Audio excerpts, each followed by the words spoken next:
everyone, and welcome back to today's Bible study. We are in the book of Daniel and we are on chapter 11 now.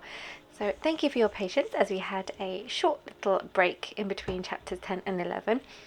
So let's refresh ourselves on what happened in chapter 10. So chapter 10 was an angel that was coming to bring a message for Daniel. But there was a bit of struggle where the angel was being sort of blocked by a demon to give the message, and during that time Daniel fasted and prayed for 3 weeks. He had a vision of the angel and he felt so weakened, and his friends ran off, and then he was touched by an angel, and then Archangel Michael came to the angel's aid in order to reach Daniel and give him the message. Daniel was just absolutely speechless, and he was then strengthened by the angel, who told him to not worry, to be strong, and that he had to get back and continue fighting, because the demon here in this case was covering Persia to try and stop Yar's kingdom. And he said, I've got to go tackle the Prince of Persia, and then the Prince of Greece is going to come, and that's the whole long thing of constant battles that are going to be fought. So now we're in chapter 11. Chapter 11 is a bit of a longer one, so we are going to get right into it. Also I, in the first year of Darius the Mede, even I, stood to confirm and to strengthen him. And now I will show thee the truth. Behold, there shall stand up yet 3 kings in Persia, and the 4th shall be far richer than they all, and stir up against the realm of Grecia, and that is Alexander the Great. And the mighty king shall stand up, that shall rule with great dominion, and do according to his will. And when he shall stand up, his kingdom shall be broken, and shall be divided toward the 4 winds of heaven, and not to his posterity, nor according to his dominion which he ruled, for his kingdom shall be plucked up, even for others beside those. So, sorry, I'd already made a couple of notes before because I started and had to restart again, so that's why there's already 2 notes here. But basically, this is the most detailed prophecy in Scripture. In fact, it's so accurate that many don't believe that it was written before these events occurred. They think it's a historical account. That's how accurate it is. And this spans 375 years. So the angel is informing Daniel now about 4 kings. So we've got 3 kings of Persia and then 1 king of Greece. So the relevance between both the kingdoms of Persia and Greece is that because each empire attempted to wipe out the people of God at some time. So the Persians tried to wipe out the Jews during the reign of Xerxes, and then the Greek Empire tried to wipe out the Jews during the reign of Antiochus.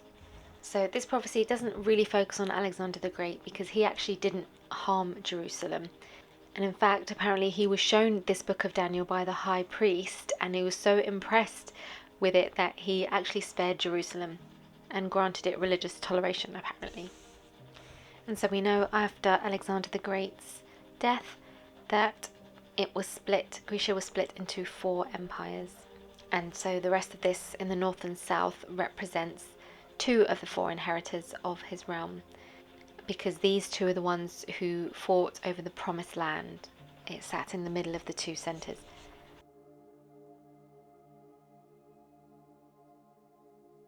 And the king of the south shall be strong, and one of his princes, and he shall be strong above him, and have dominion. His dominion shall be a great dominion. So one of the 4 inheritors would become stronger than the others, and that's the king of the south. And apparently this is fulfilled by the Ptolemy I of Egypt. And in the end of years they shall join themselves together, for the king's daughter of the south shall come to the king of the north to make an agreement, but she shall not retain the power of the arm, neither shall he stand, nor his arm, but she shall be given up. And they that brought her, and he that begat her, and he that strengthened her in these times. So next, the kings of the north and south are going to be allies for a while through marriage, but it won't last.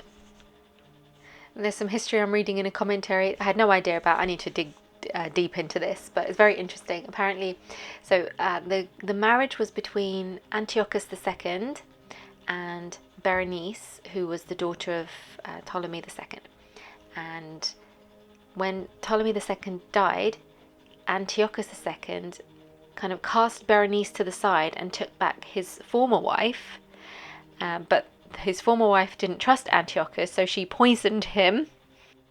And then his former wife killed Berenice, her child, and her attendants. And then his former wife put her son, who was Seleucus II, on the throne. What a savage. So she was... Goodness me. So she was the first wife of Antiochus II. And then she got replaced by Berenice. And then she went back and then, killed everyone. And then put her son on the throne. Wow. What drama. Goodness. That is kind of scandalous. I mean, I have no room to write any of that context, but that was very interesting information. But out of a branch of her roots shall one stand up in his estate, which shall come with an army, and shall enter into the fortress of the king of the north, and shall deal against them, and shall prevail, and shall also carry captives into Egypt, their gods, with their princes, and with their precious vessels as silver and gold, and he shall continue more years than the king of the north. So the king of the south shall come into his kingdom, and shall return into his own land. So the angel here is telling Daniel that a branch of their roots will come from the south and prevail over the kings of the north. And this was fulfilled in Ptolemy III, who was actually Berenice's brother. And he wanted vengeance for the murder of his sister, so he invaded Syria and humbled Seleucus II. But his sons shall be stirred up, and shall assemble a multitude of great forces, and one shall certainly come and overflow and pass through. Then shall he return and be stirred up even to his fortress. So the battle is just going to keep going on and off, on and off. So we've got 375 years here of conflict. So what happens next is the sons of the kings of the north are going to continue on the battle, and one of them is going to conquer the Holy Land. And the king of the south shall be moved with choler, and shall come forth and fight with him, even with the king of the north, and he shall set forth a great multitude. But the multitude shall be given into his hand. And when he hath taken away the multitude, his heart shall be lifted up, and he shall cast down many 10,000s, but he shall not be strengthened by it. So now we've got the king of the south is going to attack a huge number of soldiers from the king of the north, and the king of the north would lose in this battle. And this happened with Antiochus III.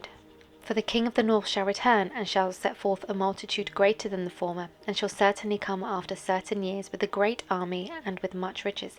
And in those times there shall many stand up against the king of the south. Also the robbers of thy people shall exalt themselves to establish the vision, but they shall fall. So the king of the north shall come, and cast up a mount, and take the most fenced cities, and the arms of the south shall not withstand, neither his chosen people, neither shall there be any strength to withstand. But he that cometh against him shall do according to his own will, and none shall stand before him, and he shall stand in the glorious land by which his hand shall be consumed. So we're going back again, and the northern army is going to go back and defeat the southern army, and that would give the king of the north dominion over the glorious land. And so Antiochus III invaded Egypt again, and he got control over the armies. And the Jews of the time welcomed Antiochus III because they had liberated them from the Egyptians, which turned out to not be the wisest decision. He shall also set his face to enter with the strength of his whole kingdom, and upright ones with him. Thus shall he do, and he shall give him the daughter of women, corrupting her, but she shall not stand on his side, neither be for him. So the king of the north, who now has possession of the Holy Land, is going to attempt to destroy the king of the south. And he's going to do that by giving the king of the south the daughter of women to destroy. And what happened was Antiochus III gave Cleopatra, his daughter, to Ptolemy V of Egypt. He did that hoping to gain influence and control over Egypt. However, Cleopatra wasn't faithful to her husband, and so that plan went out the window.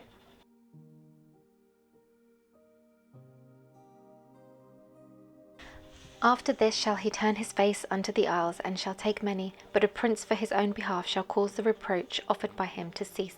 Without his own reproach he shall cause it to turn upon him. Then he shall turn his face toward the fort of his own land, but he shall stumble and fall, and not be found. So when giving his daughter didn't work, the king of the north turned his efforts to the coast but he was stopped and he did not succeed. So Antiochus III tried to go for Greece and humiliate them, but that didn't work out because he returned and lost everything he gained and died shortly after. Apparently, the way he died was he wanted money for his treasury, so he went to pillage a Babylonian temple and was killed by a bunch of vigilante local citizens who were really angry with him for doing that. So yeah. Then shall stand up in his estate a raiser of taxes in the glory of the kingdom, but within a few days he shall be destroyed, neither in anger nor in battle. After Antiochus III's death, the king of the north, his successor would raise taxes and wouldn't last either. And that was the eldest son of Antiochus III, who was Seleucus. But he didn't last long because he got assassinated. And his estate shall stand up a vile person, to whom they shall not give the honour of the kingdom, but he shall come in peaceably and obtain the kingdom by flatteries. Oh, that sounds like the Antichrist. The next king is a vile person. He's not royalty, but he's going to take power by intrigue and flattery. And this was Antiochus IV. There were suspicions that he's the one who actually murdered his older brother, the previous king. But he got power not through terror and through violence, but he did it through flattery, smooth promises. And with the arms of a flood shall they be overflown before him, and shall be broken, yea, also the prince of the covenant. And after the league made with him, he shall work deceitfully, for he shall come up, and become strong with a small people. He shall enter peaceably even upon the fattest places of the province, and he shall do that which his fathers have not done, nor his fathers' fathers. He shall scatter among them the prey, and spoil and riches. Yea, and he shall forecast his devices against the strongholds, even for a time. And he shall stir up his power and his courage against the king of the south with a great army, and the king of the south shall be stirred up into a battle with a very great and mighty army, but he shall not stand, for they shall forecast devices against him. Yea, they feed on the portion of his meat shall destroy him, and his army shall overflow, and many shall fall down slain. And both these kings' hearts shall be to do mischief, for they shall speak lies at one table, but it shall not prosper, for yet the end shall be at the time appointed. So Antiochus IV is now the new king of the north, and he's going to attempt a deceitful covenant with the king of the south, but it failed, and there was going to be a great battle. Then shall he return into his land with great riches, and his heart shall be against the holy covenant, and he shall do exploits and return to his own land. At the time appointed he shall return and come toward the south, but it shall not be as the former or as the latter. For the ships of Chittim shall come against him. Therefore he shall be grieved and return, and have indignation against the holy covenant. So shall he do.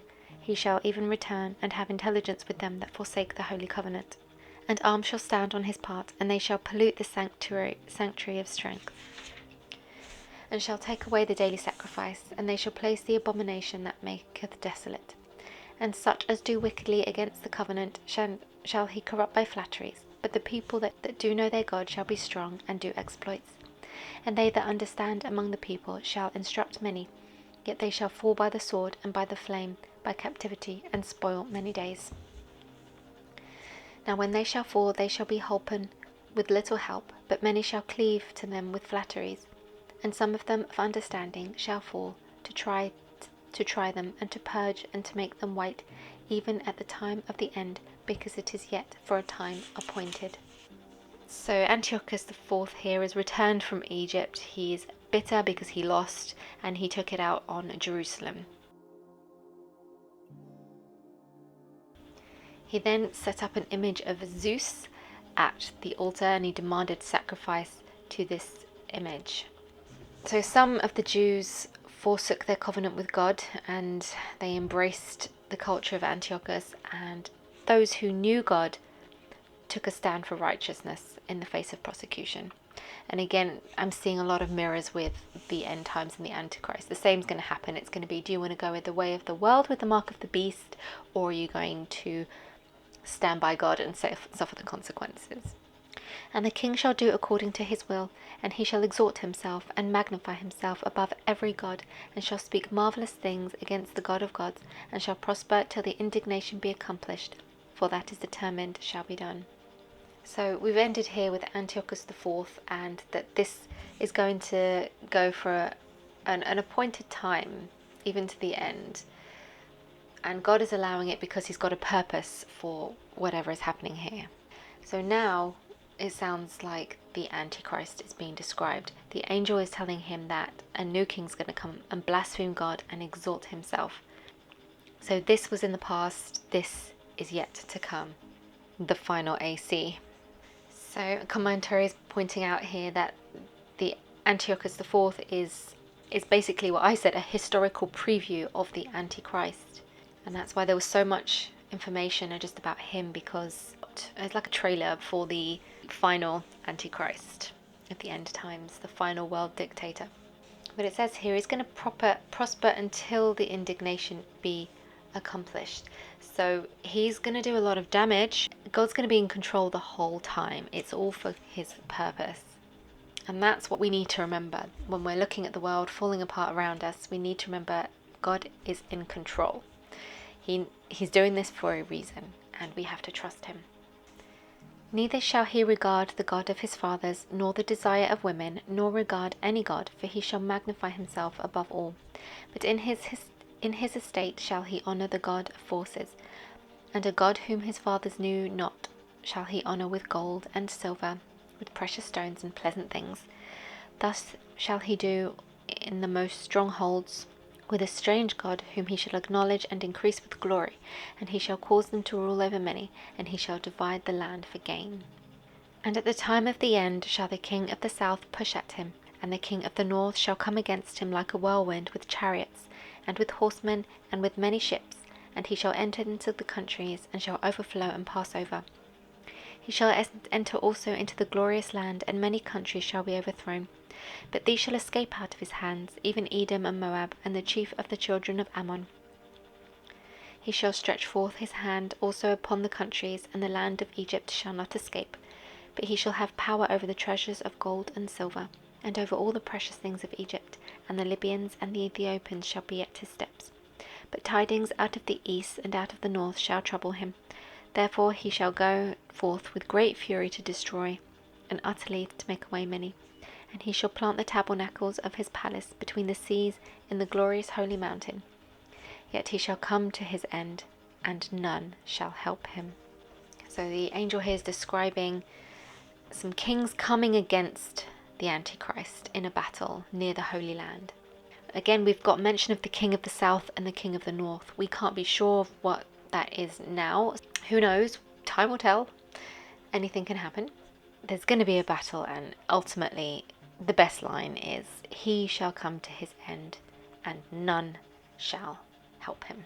No matter how much strength it looks like the Antichrist will have in the end days, ultimately there is no hope for him or for any of his followers. Because this is the part where Jesus Christ returns and defeats him. So there we go. Wow. So this angel has given Daniel a prophecy of hundreds of years that apparently was so accurate, people refused to believe that it was prophecy and that it had to be historical. That's how accurate it was. Amazing. So we basically hear a long story of the kings of Persia and Greece, and then they're split into four, and then we have this battle between the north and the south, which is going to go on now until the end. So we had a history of the constant battle over hundreds of years, and then we finish with Antiochus IV, who was a kind of a trailer into the Antichrist that is to come. We see a lot of similar behavior. And so we're at a pause here between 35 and 36, and chapter 36 starts with the tribulation period and the Antichrist of the end times, because this is the one who makes himself God. So Antiochus IV had made a statue of Zeus, for example, but the AC is going to make himself God, and he's going to blaspheme, and there's going to be a battle here. The North and the South again, that is to be decided which countries are involved, but ultimately he's going to come to his end and no one's going to be able to help him. So yeah.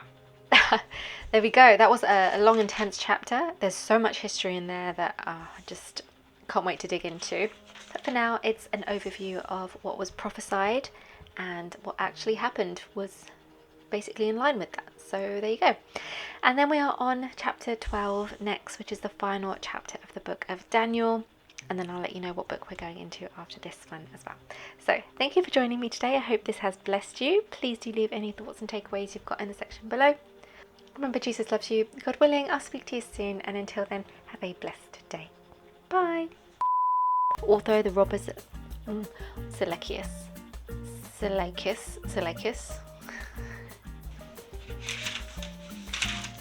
not going to say that.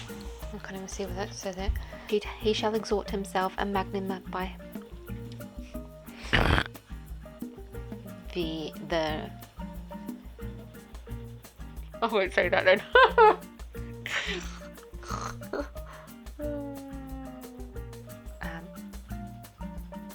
I believe he'd made like a statue, or what's the word?